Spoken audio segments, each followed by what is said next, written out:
Hello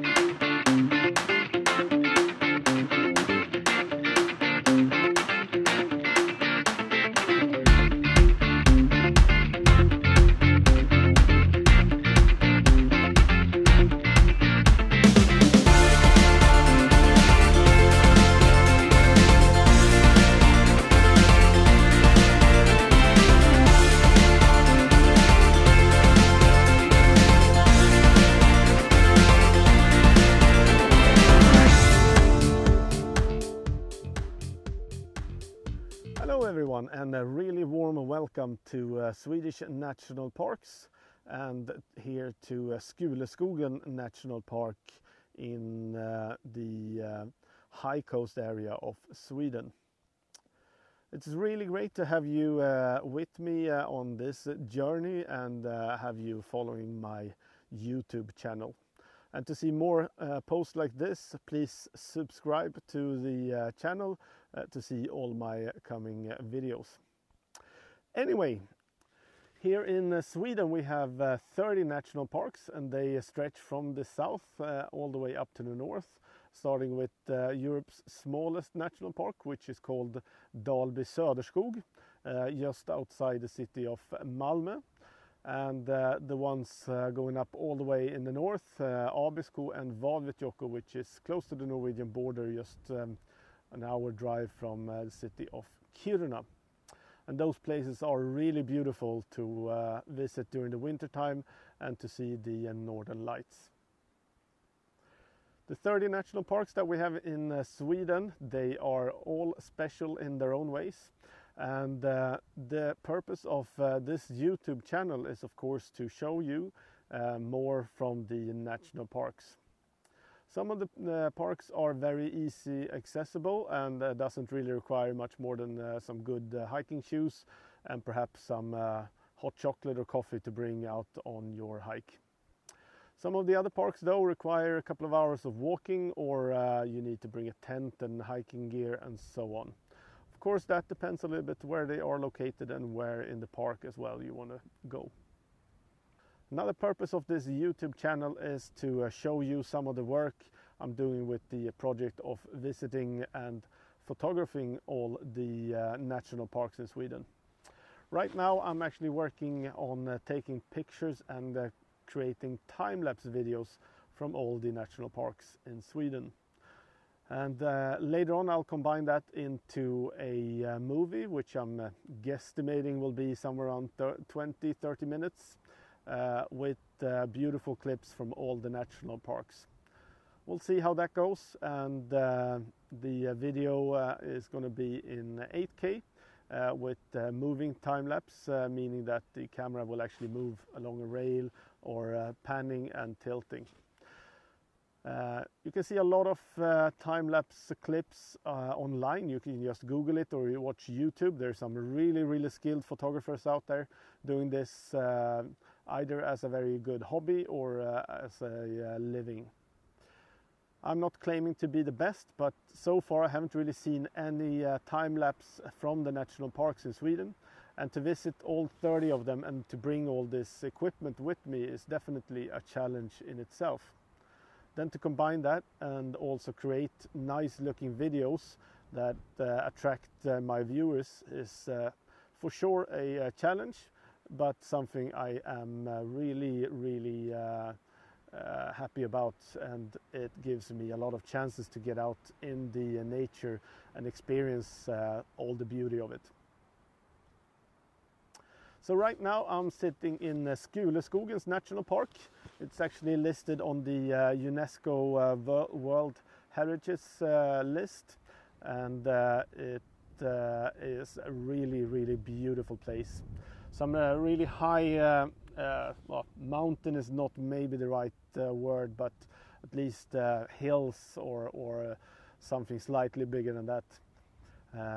Just on the other side here we have Slottdalsberget and also Slottdalsskrevan, and that's some of the places in the park that is really most visited.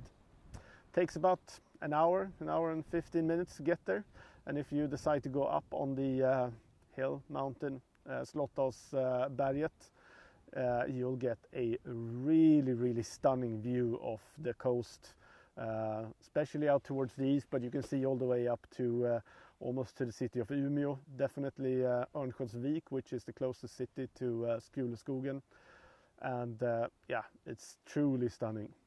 If you're here in the summertime, or you're not allowed to put up your tent up there, but of course you can sit there, dress up in some warm clothes, or just put your sleeping bag just out on the tarmac and just enjoy the sunrise. It's completely stunning. Right now the place that I'm sitting at is called the Timelapse, and that's just to the east of Slottsberget. This is maybe half an hour extra walk, definitely a nice place to go in the summertime as well. And if you are here for maybe a day or so, I'd definitely recommend walking from the south entrance up towards Slottsberget, then come down here, have your lunch here, and then continue down to Timelapse, which is two half islands just on the coast down here. You can maybe go for a swim if the temperature is good, and then you can hike down, follow the coastline back to the car later on. And that will take you maybe 5-6 hours depending on how fast you go. I'm sure if you walk quickly and don't make any big stops, you can do it in maybe 2-3 hours. Now, being here in Skuleskogen is actually not my first time. I've been here maybe 5 or 6 times before, both in the summer, in the autumn, and also in the winter once before. Now currently it's actually Easter time, so it's more like spring, but you still see right behind me there's a lot of snow. And the hike I did, especially yesterday, but also the first part today, has actually been with snowshoes, walking through some of the parts in the national park where there isn't any trails or anyone else has been going. So I arrived yesterday night, and it was quite late when I put my backpack on and started walking. And finally reached my camping spot for the night at around maybe 1:30 in the night. I was, to say the least, completely exhausted, and the backpack I was carrying is at least 35 kilos, which is, well, I don't know how much that is in pounds, but I'll put that just down here or something. So I set up my time-lapse camera and actually had it go for a couple of hours. So it started around 2:30 in the night and captured the beautiful clear skies and the stars above. And then it was moving on out to, well, panning down and tilting down towards the coast to get a nice view of the sun rising up through the ocean. And when I woke up this morning and checked the camera, I must say that the sunrise was really stunning, and even though I was really tired, I almost regret not being up for it and to see it with my own eyes. Luckily though, I have the well, more or less the full sunrise captured with my camera in beautiful crisp resolution and with great optics, so it will look really stunning when you look at it in the computer as well. Anyway, I'm not going to bore you so much more from this location. We're going to move on to another location, and we'll talk some more there. See you later.